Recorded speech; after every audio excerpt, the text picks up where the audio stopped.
دوای 7 ساڵ لە چاوەڕوانی دوجار خاوەن زەویەکانی گوندی کۆری لە هەولێر بە پێدانی پارچە زەویەکی 200 مەتری لە هەمان شوێنی پێشوو خۆیان قەرەبوو کرانەوە.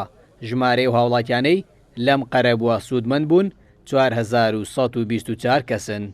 کۆی ئەو کەسانی کە تێدا سوودمەندن زەویان لێرە هەیە 4124 خێزان تێدا سوودمەندن و 4124 زەوی لێرە هەیە.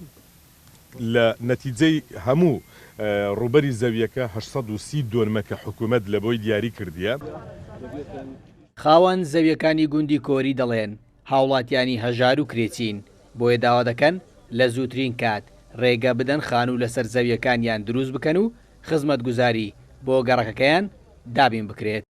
داوا لە بەرپرسانی حکوومەت بکەم قۆناغەکانی دواتر مەسەرەن تاپۆکردن ڕێپێدان خزمەت گوزاری سەرەتاییەکان ینی بەڕاستی هەجمای سەکەنیش کەم دەبتەوە ئەو خەڵکەش ئەو زەویە وەگرتووە سوودێکی باشی لێ دەبینی زەویەکە ئەوە بە بەتاڵی نامێنێتەوە.